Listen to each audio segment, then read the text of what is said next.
The Source token is transcending. Yes, the primary and native token to the SaucerSwap decentralized exchange on Hedera, of course, the pioneering DEX as well. I'm sure many of you are familiar. I've done a lot of different videos in the past from when they originally released and even prior to that, back when they first were raising funding via their 𝗟𝗚𝗡𝗥𝗙𝗦𝗥 collectible NFTs. They have recently submitted a Tokenomics V2 proposal, and it looks to shake up a lot of the behind the scenes workings and figures that run the DEX itself, with the likes of liquidity pools, so for LPs, and single-sided staking. There are some big changes to the way source emissions will be taking place, as well as the structure of funds across the back end. This, of course, as well leads to some different changes for those of you that do provide liquidity and utilize those single-sided staking pools. And due to the vast improvements in capital efficiency of this Tokenomics V2 proposal, we could see some very nicely increased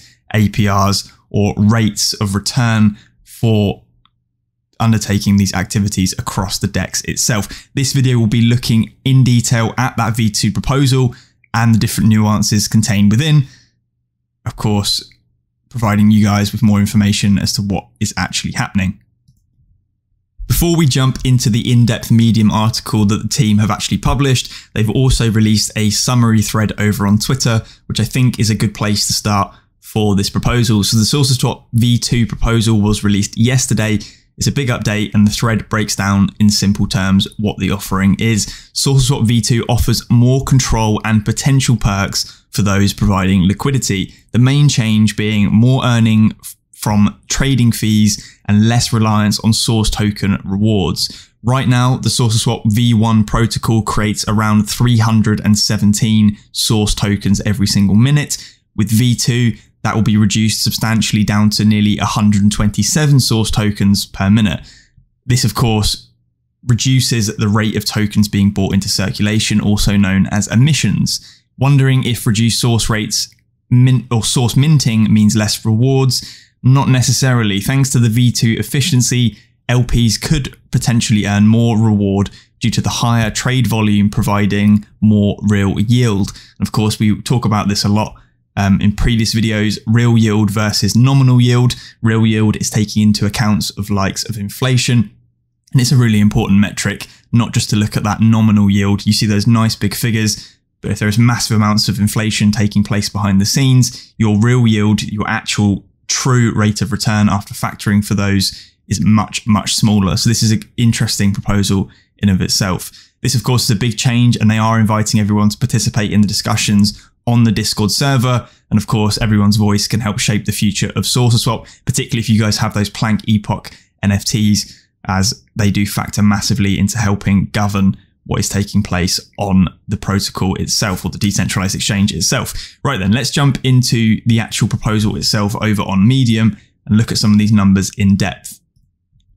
Before I dive straight into reading through this Medium article itself and digesting some of the different facts and figures, it may be well worth giving everyone a quick reminder of what a liquidity provider is in of itself, for those of you who aren't too familiar with the term, if you're particularly new to cryptocurrency as well as decentralized exchanges. Now, of course, for decentralized exchanges to facilitate transactions between person A and person B, you do need some form of liquidity in between in order to facilitate a transaction from one particular coin to another particular token, whatever it may be. In order to do this, of course, we need people to provide liquidity itself on the decentralized exchange. And the only way to really incentivize anyone to do something like that is, of course, to provide rewards in some form. Normally, that is a cut of the transaction fees that the platform itself is, of course, harvesting from helping facilitate those different trades from party A to party B. There may be some other mechanisms as well, depending on the particular exchange. You may see additional rewards from things like emissions, as well as other cuts from other things taking place behind the scenes. But the main crux of the idea being that you provide these two different tokens in a particular ratio, could be any kind of pair itself. And of course, you basically receive a kickback for doing so as your incentive to continue providing liquidity. Hopefully that gives you guys a bit of a really brief understanding. I will try and leave links down in the description to some various different articles. I do also have a dedicated video actually on SaucerSwap itself, looking at providing liquidity and the benefits and drawbacks of doing something like that, and it features terms like impermanent loss. I won't cover that again in this video. I will leave those linked down in the description for those of you who are interested, and it also functions as a bit of a tutorial on how to provide liquidity on SaucerSwap itself. The background then is that SaucerSwap is launching a concentrated liquidity market maker, also known as a CLMM. This protocol is of course based on Uniswap V3, as well as this CLMM being referred to as SaucerSwap V2. It gives individual liquidity providers, or LPs, more granular control over what price ranges their capital is actually being allocated towards. Individual positions are aggregated together into a single pool, forming one combined curve for users to trade against. And we can see this here in terms of the distribution in SaucerSwap V1 on that left-hand panel. You see a bell curve effectively that's almost uniformly distributed, of course, with tails off to 0 and infinity when we look at pricing. Versus SaucerSwap V2, we see a much larger spike with an aggregation around the mean, a central cluster effectively of pricing. And this should lead to better capital efficiency when we look at trades being facilitated via SaucerSwap. In turn, of course, this can generate far more trading fees for those liquidity providers within the active price ranges, because of course around 0 and infinity you're never really going to see any particular trades actually being facilitated. This allows those LPs to be appropriately compensated for taking on varying degrees of risk. And as I said in that introductory example or rundown of what LPs are, of course we have to incentivize them in order for these markets to be efficient. SaucerSwap will therefore inherit the flexibility and capital efficiency of Uniswap, the leading DEX by market share, whilst also leveraging the innate benefits of the Hedera network, as well as their intuitive UI and user experience. These key advantages then broken down is LPs will have the capacity to provide liquidity with up to 4,000 times capital efficiency in comparison to the V1 protocol, thus receiving elevated returns on their capital.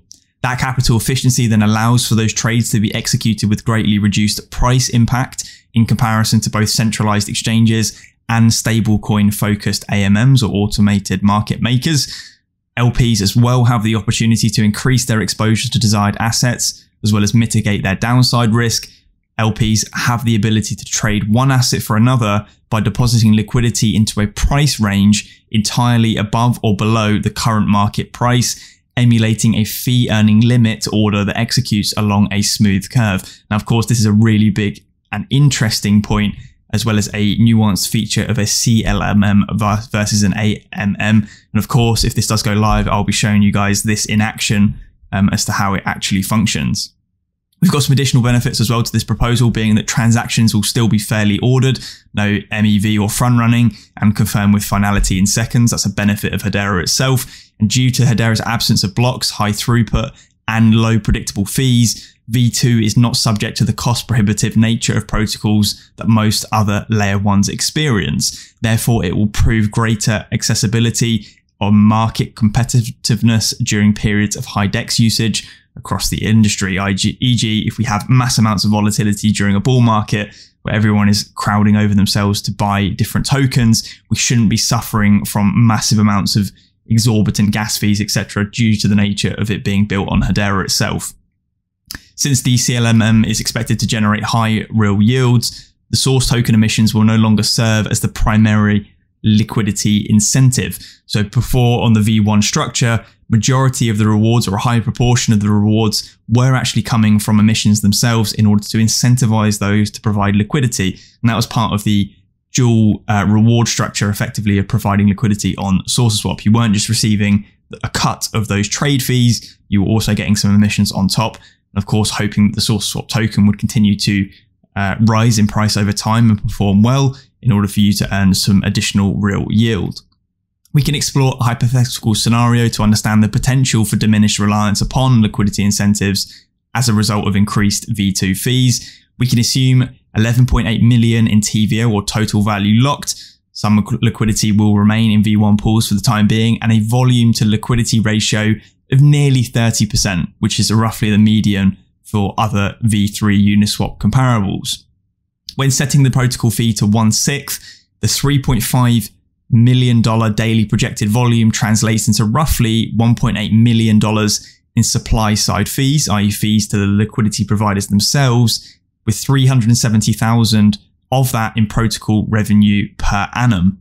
For comparison, V1 would only have 19 million in TVL and generates around $483,000 in supply side fees, as well as $97,000 in protocol revenue per annum. It follows that under this hypothetical, SaucerSwap V2 would return a 15.64% average real yield APR versus 2.47% average APR currently offered by SaucerSwap V1. For perspective, this jump from 2.47% average real yield to 15.64% average real yield for providing liquidity on V2 versus V1 is somewhere in the region of 530% increase in the real yield that you'll be receiving. So this is a massive step up in terms of capital efficiency, as well as rewards for those actually providing liquidity on SaucerSwap under this V2 proposal, and clearly a massive step up for those that are looking to earn from providing LP, or providing liquidity, I should say. Even when we account for the 12.04% average farm APR for the current protocols, SaucerSwap V2 has the potential to offer even greater incentives to those LPs. Moreover, LPs in V2 pools will be primarily compensated in tokens underlying the respective pool, e.g. HBAR and USDC for a HBAR USDC pool. These tokens can of course be claimed directly. So again, that is a slight change, I think, to the original V1 system. Proposed tokenomics as well for source emissions were another main focus of this V2 proposal. And of course, this is actually very interesting because many of us obviously like to hold source within our portfolios. We believe it will do well into the future. And emissions play a major factor effectively in terms of how aggressive price movements could be, because of course, emissions will dilute the value of source over time. Similar to how HBAR is continually being released by Hedera themselves over that release schedule going out into the future, and of course that puts pressure on the price in a downwards fashion. SaucerSwap is proposing a 60% cut to the inflation rate of newly minted source, which of course is massive. Coinciding with the launch of V2, this cut would be effectuated incrementally over a period of 6 weeks to facilitate a seamless migration of liquidity to the V2 pools. It is of course important to note that SaucerSwap V1 will continue to be maintained. V1 pools as well serve an integral role in long tail asset markets and price discovery. As such, the farm contract will not be deprecated, rather liquidity incentives for V1 pools will be reduced, of course, to help move people across to V2. After accounting for the decreased rate of inflation, the proposed reallocation of emissions is as follows: 47.16% to V1 pools, 9.09% to the dev cut, and 43.75% to the DAO itself. The farm contract, which is the sole account with source minting rights, will bring roughly 190 less source into circulation each minute by the end of this 6-week period. This is 40% of the current rate, or that 60% reduction we just read. The source will then be emitted to yield farmers in V1 pools at 20.75% of the current rate, or nearly an 80% reduction to V1, to DevCut at 40% of the current rate, or a 60% reduction, and to the DAO. As mentioned, 43.75% of the newly minted source will be allocated to the DAO treasury. Overall, the allocation of source to the DAO will increase from 54 million to nearly 200 million. So we're seeing a 4 times increase there in completion of that release schedule. There is of course an opportunity for a portion of those DAO treasury funds to be distributed as V2 liquidity incentives. And I'm guessing as well, lots of different things that they could do themselves in terms of paid promotions, etc. In addition to bootstrapping liquidity and attracting new users, a mining campaign would play a role in governance, i.e. to align incentives, continued fair token distribution, and core CLMM functionality. The underlying principle is to avoid rewarding LPs indiscriminately, irrespective of their performance. Every source spent should not only be incentivized or to incentivize TVL, but incentivize for maximum efficiency of that TVL and be rewarded accordingly. Additionally, it should be noted that the rates of which source is vested from the core i.e. marketing, advisor, and DAO contracts will remain unchanged due to their non-upgradability. As a result, Source will be fully vested from these contracts by the end of year 3. When we account for Source minted by the farm contract, the circulating supply will reach a maximum supply of 1 billion Source 6 years from August 2022, so August 2028. We can see the current Source release schedule there is fairly linear. And of course, we can see this ramp up over that 6-week period, and then it continues out 6 years from August 2022 to August 2028. There's some different nuances there. HBAR emissions as well. Currently, the farm contract receives a transfer of around 3.12 HBAR per minute from the HBAR payment splitter. These tokens are then emitted to yield farmers in the V1 pools as part of the ongoing distribution process to align with Source rewards. This would also be reduced to around half a HBAR per minute, which is then 20.75% of the current rate. The remaining 2.4765 HBAR per minute, or the other sort of 80%, will be sent to the DAO treasury, resulting in additional protocol revenue of around 1.3 million HBAR, or 65k per annum. As with Source, a portion of the DAO's HBAR could also then again be reallocated towards V2 liquidity incentives going forward into the future. So that kind of covers what is happening with the liquidity pools themselves. There is basically being a reallocation of the assets, fees, and emissions from different segments of the process, say from V1 liquidity providers back to the DAO, etc. I believe the dev cut itself is remaining completely consistent. So it's not like the team themselves are looking to take any more off the top whatsoever. We're seeing swap fees change, and we're seeing stakes HBAR change as a result of this particular proposal. Single-sided staking then as well is the yield being derived from those 3 distinct sources: swap fees, Source emissions, and HBAR native staking rewards. Of this total yield, the reward contribution can be broken down as follows: 17.92% from swap fees, 8.13% from Source emissions, and 73.95% from HBAR native staking rewards, where the Source emissions are tied to liquidity incentives from the farm contracts. Upon reducing incentives to yield farmers in V1 pools by 79.25%, and after factoring in that 300% increase in protocol revenue from the earlier hypothetical scenarios, the new contributions will be around 52%, 1.1%, and 47.5% respectively.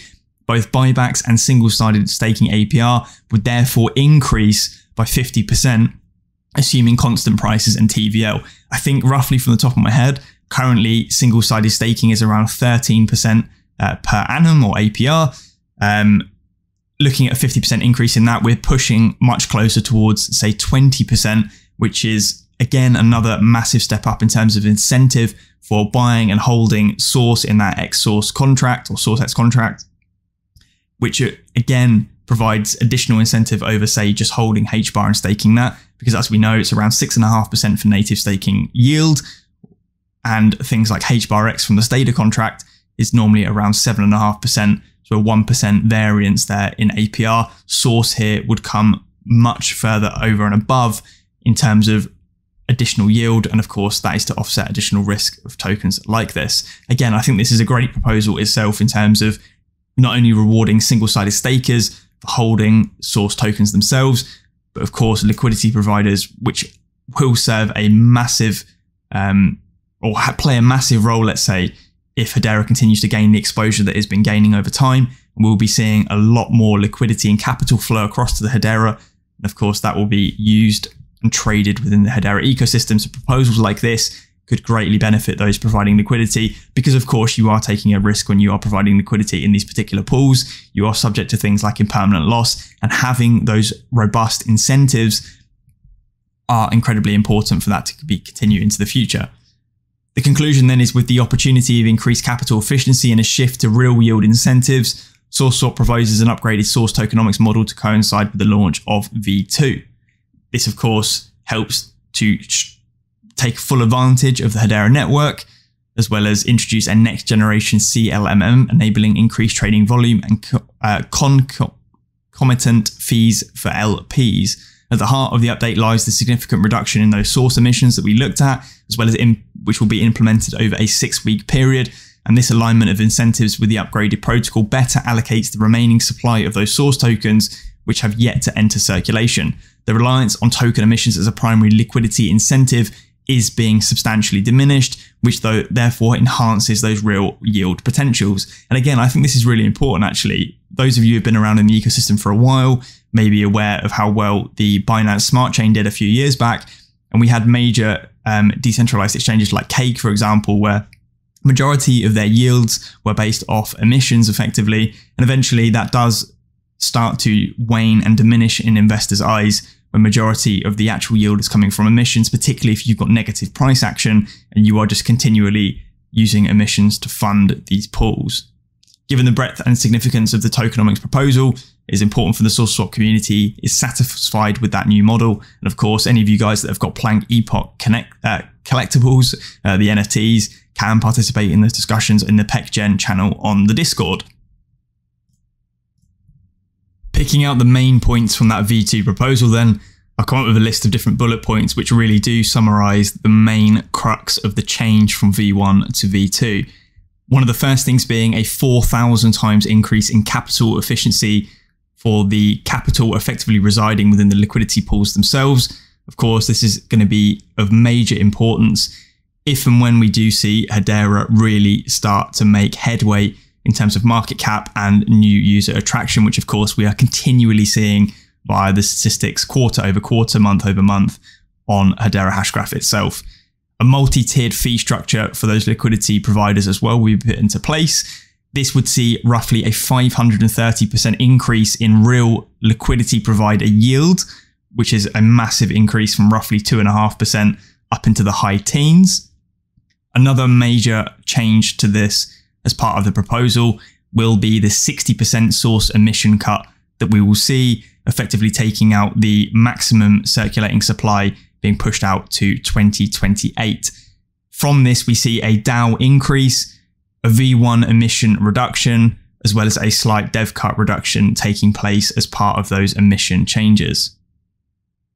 Reallocation effectively of the remaining source that's being emitted from those contracts.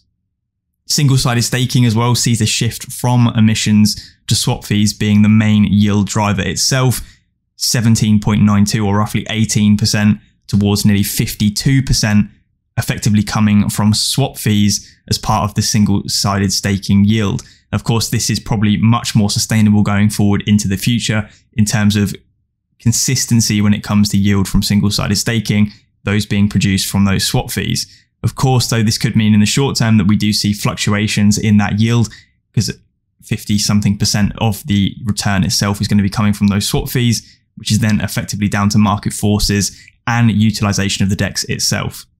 50% increase in single-sided staking could occur as a result of this, though, in terms of yield, pushing it from roughly 13.5%, potentially closer towards 20%. That is a ceteris paribus. In fact, majority of these facts and figures are ceteris paribus, which of course is Latin for all else equal in terms of price, volume, etc. taking place on the DEX. All in all then, this was quite a long video, but hopefully it gives you guys a bit more of an understanding to this major change, this major proposal looking to take place on SaucerSwap and the native source token itself. In my opinion, this is nothing but positive. A lot of the different a lot of the different talk and murmurings that I'm hearing across socials and Discord, etc., is that people are very much so looking forward to this, and this is being seen as an incredibly positive thing the dev team are looking to do. As always with SaucerSwap, they are incredibly proactive. I've already seen comments that the dev team have submitted the V2 contracts themselves to the auditing teams, of course, to be securely audited, getting ready effectively for this change to take place. So it does look like this will be going forward in the near future, potentially, 6 weeks we saw would be the phase point, but we could be looking like August, this change taking place itself.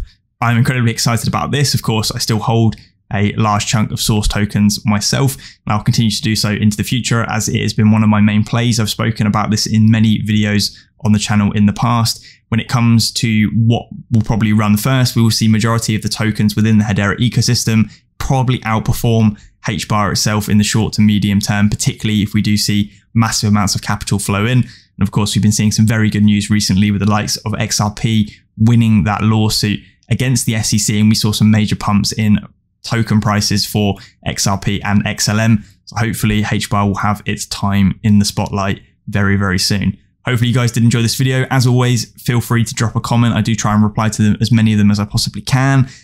Leave a like and also subscribe for future videos. Until the next one, cheers.